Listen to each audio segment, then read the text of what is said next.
أعوذ بالله من الشيطان الرجيم بسم الله الرحمن الرحيم السلام عليكم ورحمة الله وبركاته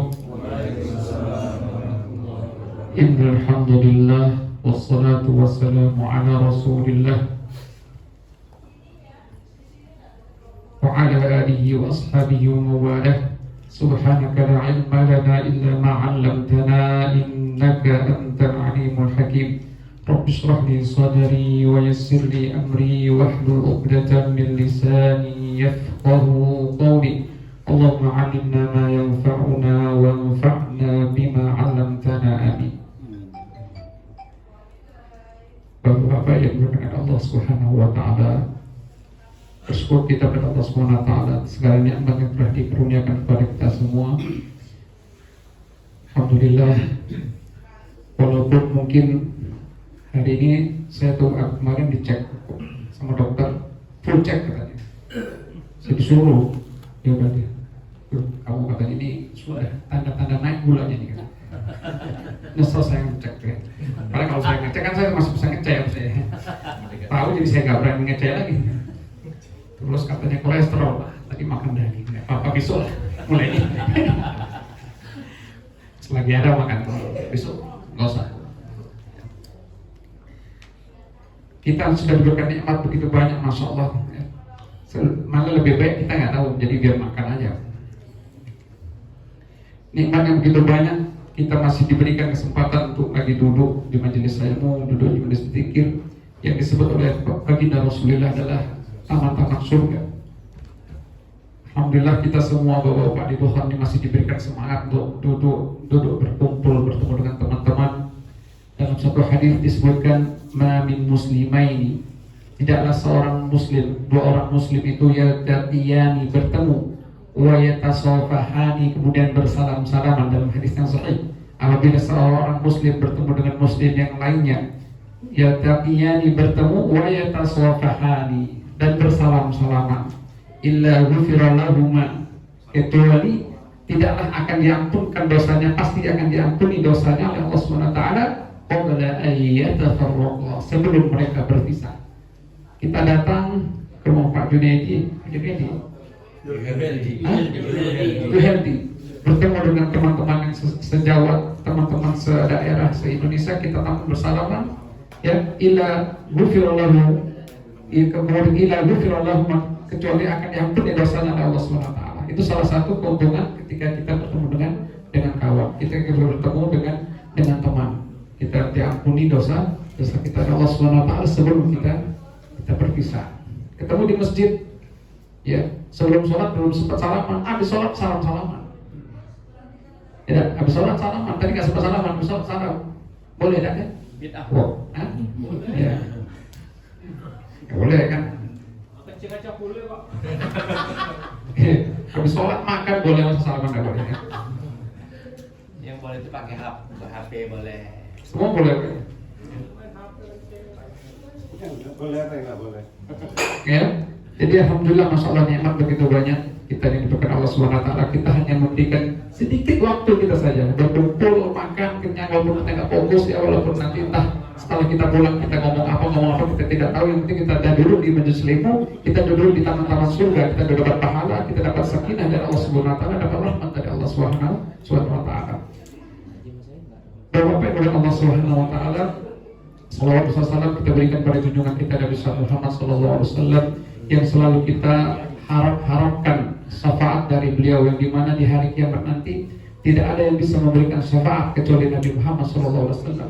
Bahkan nabi-nabi terdahulu pun mengharapkan syafaat dari baginda Rasulullah sallallahu alaihi wasallam. Makanya jangan berhenti kita bersalawat pada Nabi Muhammad sallallahu alaihi wasallam. Sallu ala nabiyyikum, Allahumma shalli ala sayyidina Muhammad wa ala ali sayyidina Muhammad. Ya.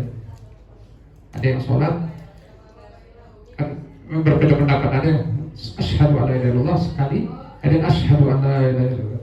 Ya kan? Menggerakkan. Memang ada yang berpendapat menggerakkan. Kalau kita kan asyhadu alla ilaha sekali. Habis sholat assalamualaikum, ada orang Indonesia musab.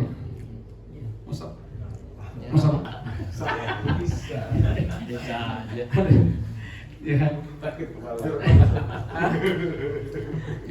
Enggak begini nggak salah dia. Ada yang berpendapat begitu boleh. Cuma dia kisah kenapa dia ditegur dia begini Ustaz itu kan. Istri pusing lihat. Bapak yang bukan Allah Subhanahu Wa Taala, masya Allah. Tuan rumah juga masya Allah sudah mendapat satu cobaan, yaitu ditinggal oleh ibunda. Itu kan namanya ajal, tak? Seperti tadi yang diceritakan, kawan itu mobil hampir meledak, tapi dia selamat, mobilnya jadi api. Itu kalau belum waktunya meninggal, belum waktunya mati, memang orang bisa mati. Ada orang sudah putus hati, putus cinta, sakit hati, melompat ke sumur, nggak mati. Sumurnya nggak ada airnya, ya kan? Nggak mati. Airnya pergi ke kereta api, baling dari kereta api, nggak mati juga.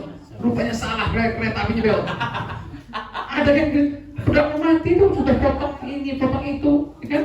Nggak mati juga, ya kan? Kalau memang belum ajalnya itu nggak mati. Ada orang naik motor, sekebut gimana pun sudah ngebut jatuh nggak mati, malah yang duduk pinggir jalan nggak mati. Teman saya itu ambil 8 bulan dekat di pinggir jalan seperti ini, ditabrak motor, meninggal itu teman. Hamil 8 bulan, lagi nunggu sudah puluhan tahun, meninggal itu. Ya, nggak pernah naik motor, meninggalnya tabrak motor. Kakek saya itu jago berenang, orang laut, orang memang tinggalnya di laut, nggak di pantai, di belahan, tinggal di laut, meninggalnya di laut. Main speedboat, terbalik, nggak ketemu, udah. Sudah ajal itu, kalau sudah memang ajal gitu. Begitu juga begitu rezeki. Kalau sudah rezeki dan jodoh dan rezeki, walaupun sudah di depan mulut kita nak makan, kalau bukan rezeki kita bisa aja dipatok ayam atau kan? Ya. Sudah, ini sudah di pelaminan, mau bisa jadi nikah. Sudah duduk di pelaminan. Duduk namanya duduk. Bisa jadi, ya kan? Makanya kata orang mendung tak berarti hujan. Yang pacaran belum tentu jadian. Yang lamaran belum tentu kepelaminan. Ya kan? Terus biasanya Rakit-rakit ke hulu, senangnya kapan? Sakit-sakit dahulu, matinya ke depan. Ya. Selama janur bening belum melengkung, abah masih bisa melengkung. Ya, masya Allah. Jadi kita lah kaidah aja mulai istakhirun sa'atan mulai istakhirun. Kalau sudah datang ajalnya, tidak ada yang boleh meminta majukan, tidak boleh ada yang bisa mengundurkan. Orang tua ini, kata orang kan, orang tua ini adalah keramat yang nyata. Dulu kalau saya balik, mama saya itu nggak boleh ikut ke bandara sama bapak saya, sebab dia paling heboh. Gitu. Sekarang begitu mak tidak ada lagi sedih, tidak ada lagi yang menyambut kita di pintu, tidak ada lagi yang menangisi kita ketika kita pergi, tidak ada lagi yang mendoakan kita ketika kita tengah malam berdoa, ya Allah Ta'ala. Satu orang anak bisa menjaga 10 orang, satu orang ibu bisa jaga 10 anak. Mama saya itu anaknya 10, 8 perempuan 2 laki. Macam mana mengasuh anak perempuan? Maka itu kata Rasulullah SAW dalam banyak hadisnya, ya ini yang punya anak perempuan, saya punya anak perempuan semua. Ada punya anak perempuan lebih dari 2, 3. Ada perempuan berapa? 4. Masya Allah. Anaknya 4 kan? Istri berapa itu? Jadi lah, itu mirip-mirip lah, 4 kan? Begitu doanya istri. Kalau istrinya Tahu ini ketawa itu enaknya. Kecilnya kayaknya. Itu ketawa sedih itu. Kasihan saya. Sama-sama jomblo ya gitu. Sama-sama jomblo. Belum jodoh. Ya. Jadi kata Rasulullah SAW dalam banyak hadis disebutkan,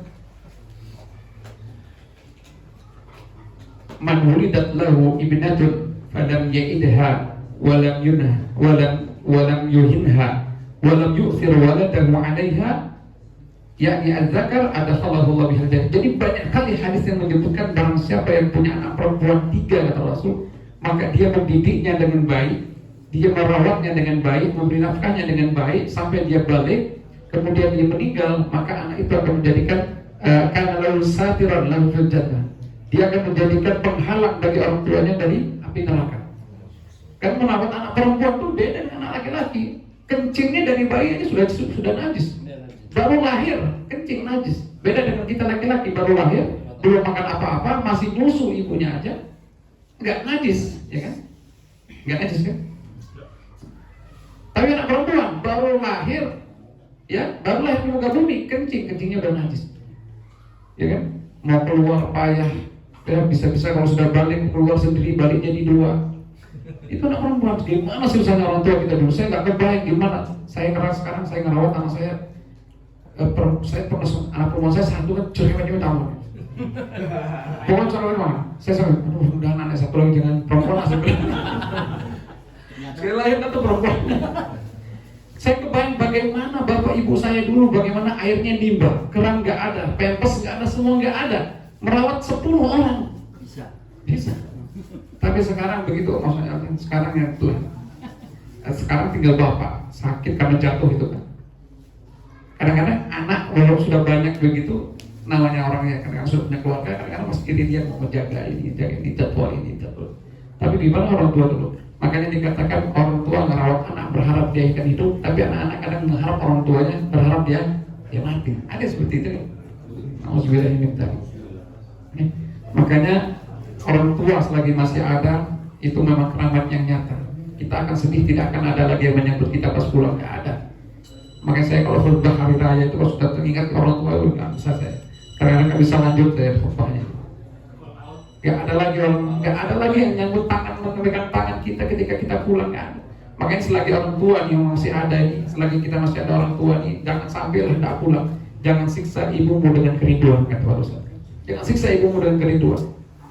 Nelpon-nelponnya sakit, tak pulang balik, nggak ada duit, nggak ada tiket, apalah tiket, nggak ada tiket, kata Rasul harus naik pesawat Cina, 30 jam nggak apa-apa transit kan, yang penting murah, ya kan? Kalau saya alhamdulillah tiap pulang dapat tiket start, Lancar kan ya? alhamdulillah. Paling ngasih tiket start itu saya nggak kenal orangnya,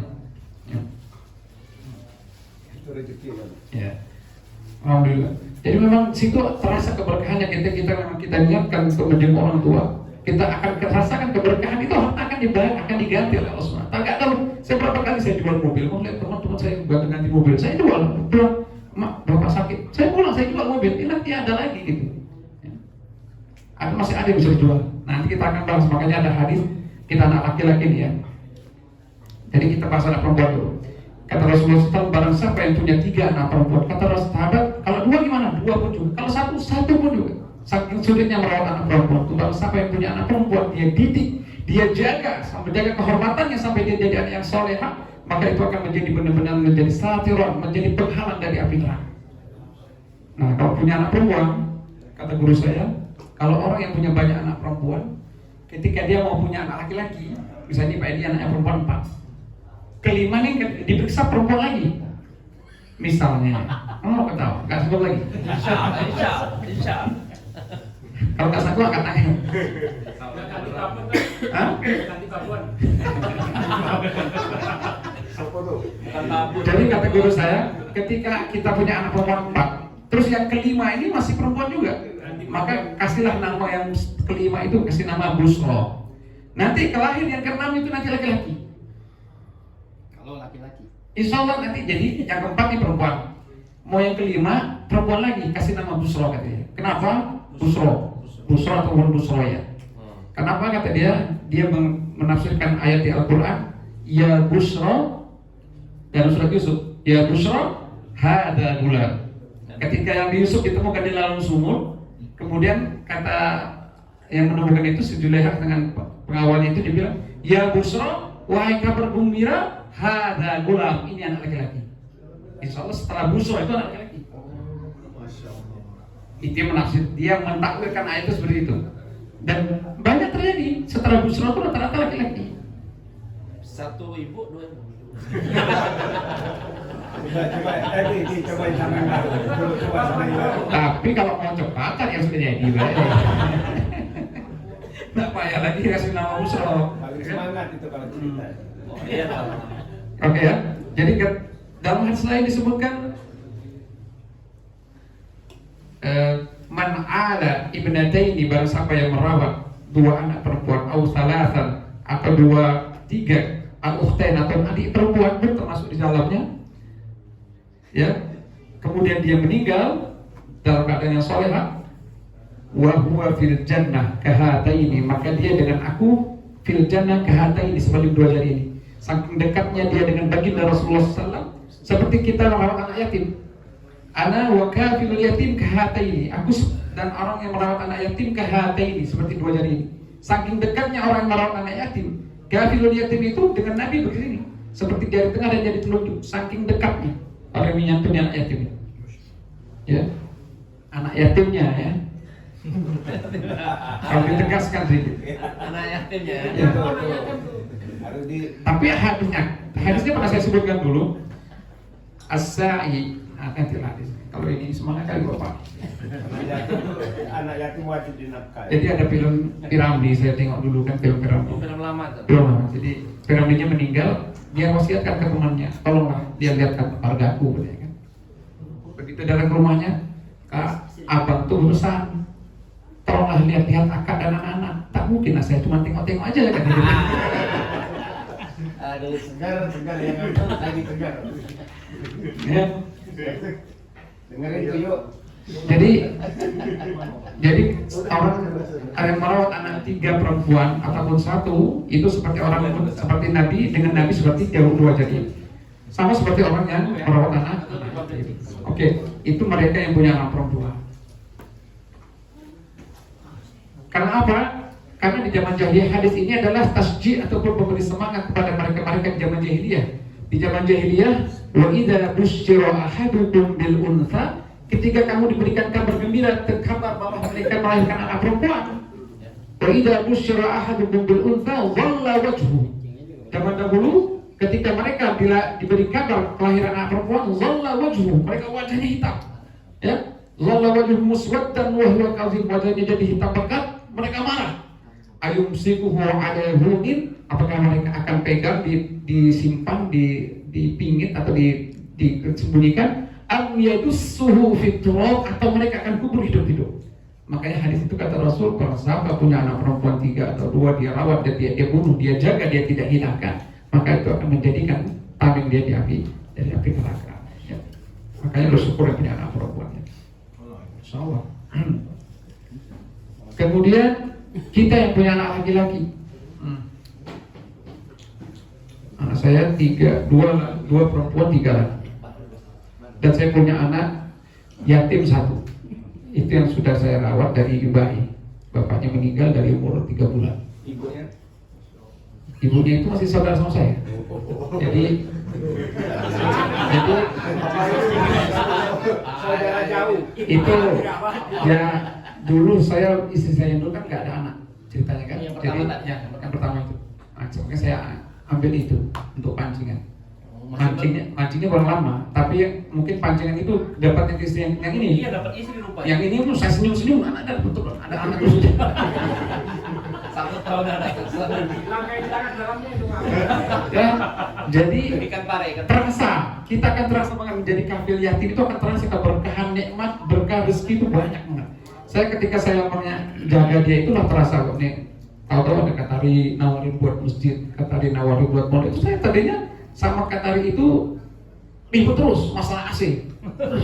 Jangan dengarkan orang lain, dengarkan saya, kata dia. Oh, betul, payah nih kalau sudah gitu. Ini tapi Masya Allah, Allah juga dia, kamu mau bikin ini kan? Ini dia yang bangunkan kami saya ke masjid, dia bangunkan kelas, dia bangunkan asrama, dia belikan kebun, semua itu dia. 1 orang itu. Apalagi gitu, wah, apalagi kan? Gitu. Akan terasa ketika kita menjadi kafir yatim itu akan terasa. Allah akan berikan keberkahan pada harta kita itu. Ya, kan nggak ada ruginya kita menyantuni anak yatim dan ibunya kalau sanggup. Kalau bah, nah ya. Mungkin anaknya itu. Itu yang Karena dalam hadis yang pernah saya sebutkan, di dalam hadis Riyadhus Shalihin, Rasulullah SAW bersabda dalam hadis Bukhari Muslim, as-sa'i 'alal armalah wal miskin, orang-orang yang memberi nafkah kepada armalah itu janda, wal miskin, dan orang miskin, kal mujahidi fi sabilillah. Mata ya Pak, langsung direkam aja.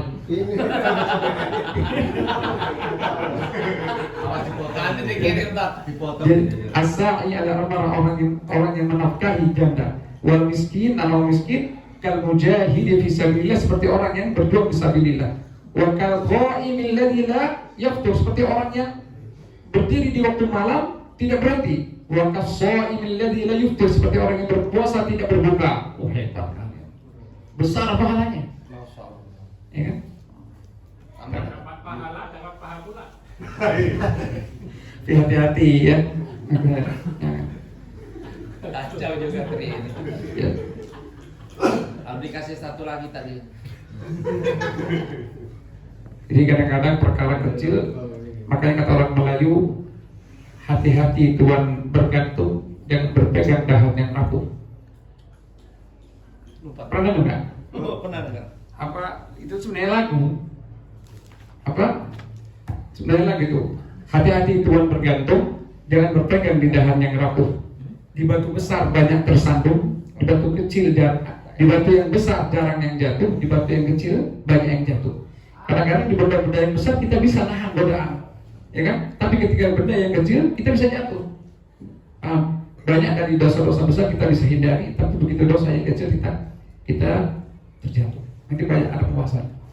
Oke, kemudian dalam hadis lain disebutkan, dalam satu hadis disebutkan, Inna afyada ma akala ar-rajulu min kasbi, sesungguhnya makanan yang paling baik dimakan oleh orang itu, seorang laki-laki itu adalah min kasbihi, dari usahanya sendiri. Jadi makanan yang terbaik kata Rasul adalah dari usaha kita sendiri. Wa waladuhu kata Rasul, dan anak laki-laki kamu itu adalah min kasbihi. Anak laki-laki kamu itu min kasbihi, dari usaha kamu. Maksudnya apa kata para ulama? Yaitu kalau nggak ada bapaknya nggak ada dia. Makanya kata Rasul, kata Rasul, anta wa maluka li abik. Hadis ini sambungannya kepada anak laki-laki nih. Kita semua anak laki-laki nih, bagi suami-suami ya. Suami-suami yang pada ini kan muka-muka suami dan istri semua ini kan. Apa ini? Tahu bang gede iya kan? Anta kata Rasul, wa maluka li abik. Kamu dan hartamu li abik adalah untuk bapakmu. Apa maksudnya? Bukan berarti bapaknya itu harus memiliki harta anaknya, enggak. Tapi kata Rasul, ketika bapaknya itu seorang yang tidak mampu, bapaknya itu orang yang tidak mampu, orang yang kekurangan, tidak punya kerjaan, pengangguran, miskin, maka bapak kita itu boleh mengambil harta kita walaupun nggak bilang sama kita. Tapi dengan syarat pertama, dia mengambil hanya cukup untuk kebutuhan dia. Kedua, tidak memberi mudarat kepada anaknya. Tidak mengambil kebutuhan yang utama yang dari anaknya. Misalnya nih, anaknya ini punya mobil satu-satunya, punya motor satu-satunya. Nah, kata Rasul, anakku dan hartanya punya aku, ambil motor. Nah, itu tidak boleh. Dia boleh mengambil harta kita, duit kita tanpa seizin kita, tapi hanya untuk mencukupi kebutuhan dia. Dengan syarat juga yang berikutnya, syaratnya dia tidak mengambil uang anaknya untuk memberi kepada anaknya yang lain. Ya, tidak boleh. Untuk dia sendiri. Untuk dia sendiri. Jangan dia ngambil anaknya, ambil duit PNI, berikan ke anaknya yang lain. Itu tidak boleh. Dia hanya boleh bapak kita, orang tua kita mengambil harta kita sesuai kebutuhannya. Makanya kata Rasul, anta wa maluka li abik. Cuman berat sekarang nih. Nah, yang sekarang apa? Yang ada sekarang apa? Anta wa maluka li zawjatik. Nah, itu dia. Kamu dan hartamu punya binimu. Nah, simpanlah di bank BNINI. BNINI, bini. Mau ngasih orang tua, mah minta dong 100. Biar silaturahim kita tetap terjaga, 100 tidak. Untuk ngasih orang tua bilang ini nggak bisa gitu. Nggak boleh. Makanya teman kita banyak jangan sih. Hah? Bukan itu. Oh, bukan itu. Dari yang lain. Jadi sekarang boleh. Jadi apa? Menafkahi orang tua wajib. Bukan sedekah ke orang tua itu. Boleh nggak zakat ke bapak mak? Nggak boleh. Itu tanggung jawab kita. Zakat ke istri boleh? Enggak. Tanggung jawab kita. Kalau bapak kita miskin ya, kita kasih kewajiban kita untuk menafkahi. Harta kita nggak boleh. Istri kasih berapa kasih bapak? Segini aja ya. Kalau nggak tidur duluan, oh ayo, biarlah tidur aku begitu, rumah sulah. Mau kayak ini, kayak di sendirian kan? Apa? Jadi menafkahi bapak orang tua wajib, tapi menafkahi mertua wajib nggak? wajib. Istrinya nggak ada ngomongan juga kuat apa-apa. Tetap ngasih. Menafkahi mertua wajib nggak? Wajib. Hah? Wajib. Takut ya? Orang tua. Hah? Orang tua kita juga. Sunah. Nggak menafkahi mertua nggak wajib. Cuma secara kemanusiaan kita nafkahi, tapi nggak mesti sama dengan orang tua kita. Ada yang minta orang tua kamu 1.000, masa orang tua 500. Setengah orang kebutuhan. Kalau memang mertuanya orang nggak punya, orang nggak mampu, kita jatuhnya sedekah. Kita berikan sedekah kepada orang mertua. Wajib nggak? Enggak. Kalau orang tua kita sendiri wajib. Begitu juga seorang perempuan, seorang istri kalau dia punya hartanya sendiri, menghasilkan kerja, kan banyak teman-teman sini, suaminya nggak kerja, cuma nganter-nganter dia aja, istrinya yang kerja, injilnya banyak, sampai ratus-ratus ribu aja, suaminya nggak kerja. Banyak sini kan ada beberapa orang yang saya kenal, dia nggak kerja, suaminya nganter jemput dia, antar anak, masak di rumah, ya kan? Banyak yang seperti itu. Nah itu istrinya berhak untuk membayar orang tuanya. Harta dia, orang tuanya boleh ngambil dari dia. Begitu juga seorang suami, kata Rasul, ketika seorang sahabiah datang kepada Rasul, ya Rasul, inna Aba Sufyan rajulun syahih. Ya Rasul, Abu Sufyan ini rajulun syahih, bakhil. Dia tidak memberikan nafkah kepadaku kecuali sesuatu yang sedikit yang tidak cukup. Kata Rasul, ambillah harta suamimu sesuai kebutuhan kamu dan anakmu. Makanya kalau istri suaminya pelit, dia boleh ngambil duit bapaknya, duit ibu, duit suaminya, sesuai kebutuhan dia dan anaknya. Sama seperti kasus tadi. Makanya anak sebelum dipinta dia kasih. Ya. Selagi itu memang dibutuhkan oleh orang tua. Sekali lagi kalau kita suami gak wajib menafkahi mertua. Cuman kita sedekah, berikan yang terbaik kalau memang dia membutuhkan. Cuman kan kadang seperti itu sering nggak mau tahu. Bapakmu segini, ya bapakku segini. Oh. Masalahnya gitu. Kalau nggak seimbang, Nggak adil. makanya Versinya. ya itu jadi suasana jadi nggak enak. Kita jadi tidur di luar terus misalnya, dibumbungin terus nanti. Bad mood dia. Pasti kan jadi bad mood. Ya kalau untuk menjaga keamanan dalam negeri ya sama kan. Kalau masih lagi ada masalah. Kalau ada seseran, duit tip, duit bonus baru kayak dia belakang. Jangan bilang-bilang. Ada teman saya pensiun, dia bilang berapa dapat, saya bilang teman ketua ini. Ada yang beberapa ketua yang pensiun, saya kan bilangnya sekian, tapi jangan bilang istri saya. Saya mau kasih orang tua saya sekian. Dia tahu segini, sisanya mau saya kasih 1.000 orang. Boleh nggak? Boleh, kenapa? Itu berbohong untuk kebaikan. Ya. Jadi kalau mau nafkahi mertua ya bagus, memberikan sedekah. Oke. Jadi karena apa kata Rasulullah SAW, al-mar'u kullu imri'in tahta zilli sadaqatihi. Kita pernah beberapa hadis yang masyhur bahwa orang itu akan berada 7 orang yang berada di naungan Allah Subhanahu wa taala ketika naungan itu tidak ada. Ketika matahari berada 1 jengkal di atas kepala. Setiap orang keringatnya ada yang sampai mulutnya, ada yang keringat sampai mulut, sampai lehernya, ada yang keringatnya sampai lutut, sampai mata kaki. Saking dekatnya matahari di atas kepala. Pada saat itu kata Rasulullah SAW, tidak ada orang yang berada dapat keteguhan kecuali 7 orang itu tadi. Pertama imam yang adil, suami yang adil ataupun imam yang adil dalam tingkat tertinggi presiden atau kepala negara, yang tingkat paling rendah kepala keluarga kita. Adil pada anak-anaknya, pada istri-istrinya, ya. Kalau ada ya.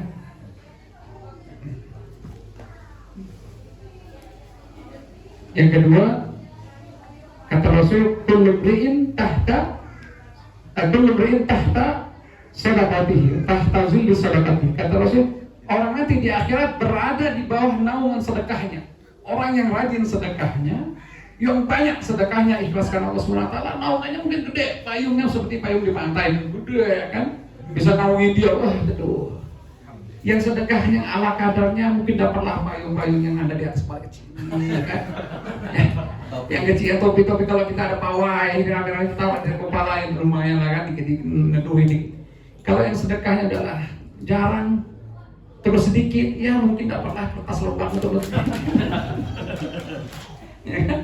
Gini-gini gitu. Nah, jadi tergantung sedekah kita berapa banyak kita sedekah karena Allah SWT, sebegitu juga kita akan dapat naungan di hari kiamat nanti. Ya. Mudah-mudahan kita dituntun oleh Allah SWT mendapat naungan di mana di saat itu semua orang tidak ada naungan. Yang pertama tadi apa? Imam yang adil. Imam yang adil, pemimpin yang adil, suami yang adil kepada istri, pada anak-anaknya.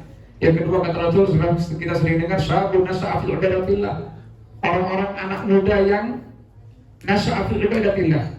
Hidupnya itu karena Allah SWT beribadah. Kenapa disebut anak muda? Karena anak muda ketika jiwanya membara, nafsunya membara, saat itu dia taat pada Allah saat itu. Makanya dia disebut yang 7 orang yang berada di naungan Allah. Kalau sudah tua kayak kita ini nggak taat juga kan terlalu. Ya enggak? Makanya kelapa muda kupas-kupasin, kelapa tua tinggal batoknya. Lagi muda puas-puasin, sudah tua tinggal bokoknya. Puas-puasin dalam ibadah Allah SWT. Sudah tua mau ibadah, jalan aja payah, ya kan? Lagi muda puas-puasin ke masjid, lagi muda puas-puasin ngaji, lagi muda puas-puasin baca Quran, lagi muda puas-puasin belajar tahsin. Sudah tua mau belajar tahsin susah. Saya ngajarin orang, alhamdulillah rabbil alamin. Akhirnya saya nyerah, saya tanya sama guru saya, apa kata guru saya? Lebih baik dia baca ngalamin daripada dia baca alamin. Lebih baik baca dengan. Itu karena sudah tua. Kalau masih muda-muda, masih bisa dibetulin. Kalau kayak antuman, payah. Makanya dari muda kita betulkan. Yang ketiga kata Rasulullah, rajulun qalbuhu mu'allaqun bil masajid. Ya, orang anak-anak muda yang hatinya tertarik dengan masjid. Ingat masjid, bukan ingat baik tapi datang. Oh, saya ingat masjid itu. Azan saya dengar. Alhamdulillah azan saya dengar, masya Allah. Hormat juga saya dengar. Alhamdulillah. Pergi ke masjid enggak? Enggak, itu rumah. Bukan yang situ yang disebut. Yang dimaksud adalah mereka yang rajin ke masjid. Rajulun qalbuhu mu'allaqun bil masajid. Mereka yang rajin ke masjid. Salatnya di masjid. Di rumah sah-sah. Ya kan? Syarat-syaratnya, saya itu biar keluarga saya sholatnya berjamaah dengan saya imamnya, gitu kan. Sekali ngimamin salah-salah ditegur terus sama istrinya. Baca kuliah kafir nggak selesai. Terus kata istrinya, lakumin aja. Kuliah kafir nggak selesai, lakumin aja. Ada imam sholat baca nggak pernah ngimamin, makanya nih yang sudah lama di Arab, kalau pulang ke Indonesia siap-siap bisa menjadi imam. Yang pasti. Kita ini di Arab bisa sama orang, masya Allah haji, gitu kan? Coba doa, coba ngimamin. Dia kalau zuhur asar malah tenang. Begitu maghrib hilang. Takut disuruh imam. Bisa nggak ada, subuh apa lagi, ya kan? Zuhur besok ada lagi, mau imam lagi ya mas. Ini perasaan imam kok zuhur sama asar aja ya. Lupa aja nggak bisa. Ya. Bacanya inna atau inna begitu lupa inna. Dari imamnya disudah tegur makmum inna apa inna. Baca lagi inna azalna. Enggak baca juga dia inna. Makmumnya tegur inna lillahi wa inna ilaihi raji'un. Inna sukina. Ya. Kemudian yang keempat kata Rasulullah, tahabbatillah, laki-laki yang saling mencintai karena Allah, bersahabat karena Allah, berpisah karena Allah. Ya. Kemudian rajulun, nah ini yang berat, yang nomor 5, rajulun da'atu imra'atun dzata mansabin wa jamalin. Ketika seorang laki-laki yang normal diajak oleh perempuan dzata mansabin yang punya jabatan wa jamalin, lengkap, jabatan ada, harta ada, cantik lagi. Berat. Ini berat ya, apalagi kalau yang keluaran 2024 ya. Makanya mereka yang diajak oleh orang perempuan yang punya kekuasaan, punya kerjaan, punya harta benda, sudah kaya, cantik lagi, lewat kok apa ya? Fadala ini alhamdulillah. Makanya saya kita masih bisa bebas, masih bisa selamat mungkin dengan ujian harta, ujian kelaparan, ujian apa aja ujian bisa selamat. Tapi kalau yang satu ini, ya harus jauh-jauhin Allah. Berapa banyak pemimpin yang dahsyat, yang kuat, semua kalah dengan Napoleon Bonaparte, Soekarno, siapa aja itu, singa daratan Eropa, Napoleon Bonaparte, kalahnya apa? Sama perempuan. Memang tidak bisa dahsyat. Ya. Inna kaidakunna azim, sungguhnya tipu daya perempuan itu sangat dahsyat. Makanya itu nikah lagi. Nikah lagi. Saya bilang kemarin sama istri kan, kemarin ini kan pameran mangga, banyak mangga itu, mungkin 20 biji, ada macam-macam namanya. Saya bilang, ya Pak, ini mangga ini semua namanya mangga, tapi kok beda-beda semua rasanya. Mangga badami, mangga ini bagian sama namanya mangga, tapi rasanya nggak ada yang sama. Sama dengan itu. Ujungnya itu kan tadi. Hah? Ujungnya tadi kan. Cuma Dari tebak. rasanya beda-beda gitu. Maksudnya gitu. Ada Lebanon, ada Syria ya, ada Tunisia. Yang berikutnya, Mangga maksudnya. saya itu pernah di masjid, pengasuh saya, pembersih masjid saya itu dipanggil sama seorang perempuan berhijab. Tahu gitu. Pakai mobil mewah, pakai tanda. Digoda gitu, katanya.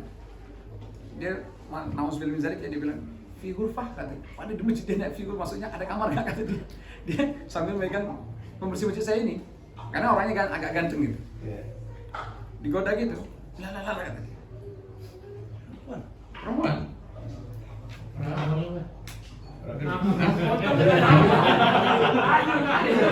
Nanti pada jam nanti di mana itu nanti? Saya cuma cerita dia imannya gue tuh ini astagfirullah gitu kan, dia takut kalau Allah SWT. Dulu dia penyanyi, kawan saya ini pembersih masjid saya ini, dia penyanyi, pencipta lagu, banyak lagu-lagu karangan dia sudah di-CD-kan, sudah di-video di YouTube ada. Siapa? Nek orang Nepal. Yang saya bawa ke sini waktu itu, nah itu lah. Sekarang dia, masya Allah. Itu aneh benar itu yang godaan itu. Iya. Tunggu sama. Ya. Bukan muhrim, haram. Alhamdulillah, yang mudah-mudahan kita terjaga. Dan yang terakhir, rajulun dzakarallah khalian faghadal aina, dan laki-laki yang mengingat Allah SWT di waktu kelam, di waktu sedih, waktu malam, sendirian dan matanya menangis karena Allah SWT. Mudah-mudahan kita tahu semua hadis ini, dari dulu kita tahu. Tapi dari yang 7 ini kita kira-kira yang mana ya kita ya? Nggak ada semua, kayaknya kita berlawanan semua sampai yang 7 ini. Bisa-bisa panasan di akhirat nanti kita. Yang minimal sedekah kita ya, sedekah banyak-banyakin lah, biar nanti payungnya gede. Ya, kalau cuma dapat mending kalau kertas, kalau dulu segini kan susah kayak gini. Saya dulu musim-musim panas zaman dulu 2003-2004 kan naik sepeda.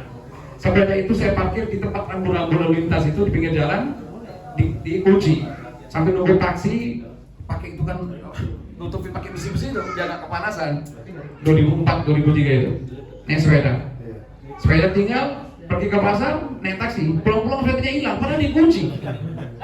Hilang sepeda dikunci di besi itu. Di sini. Di sini, bisa hilang. Kalau di tempat kita besi jembatan hilang, besi pagar rumah hilang.